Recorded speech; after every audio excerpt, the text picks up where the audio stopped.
ఇప్పటి వరకు ఎవరైతే మనకున్నటువంటి ద్వాదశ రాశులు 12 రాశులు 27 నక్షత్రాల్లో ఉన్న వాళ్ళు మీరు సమస్యలతో సతమతమవుతున్నారా?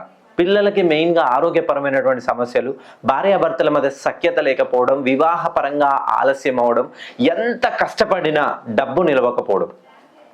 సో కాలికి ఎప్పుడైతే మన్ను అంటుతుందో అప్పుడు మాత్రమే కాళ్ళు చేతులు కడుక్కోవాలండి. ఎప్పుడైతే శని ప్రభావం ఉంటుందో మన జీవితంలో సమస్యలు ఉంటాయి. శని పీడిత ప్రభావం ఉన్నటువంటి మనకి ద్వాదశ రాశుల్లో 30 సంవత్సరాలకు ఒకసారి శని తన సొంతింట్లో ఉంటాడు. ఇప్పుడు ఈ జనవరి 10న కుంభం నుండి మీనరాశిలోకి వెళ్తున్నాడు.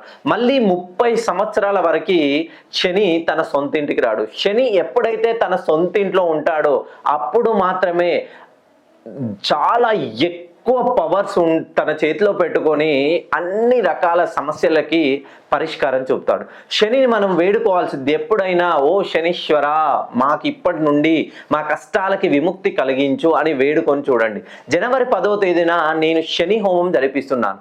ఈ హోమంలో మనకున్నటువంటి మెయిన్గా ధనుసు రాశి వాళ్ళు, సింహరాశి వాళ్ళు, తులారాశి వాళ్ళు, మీనరాశి వాళ్ళు, మేషరాశి వాళ్ళు, కుంభరాశి వాళ్ళు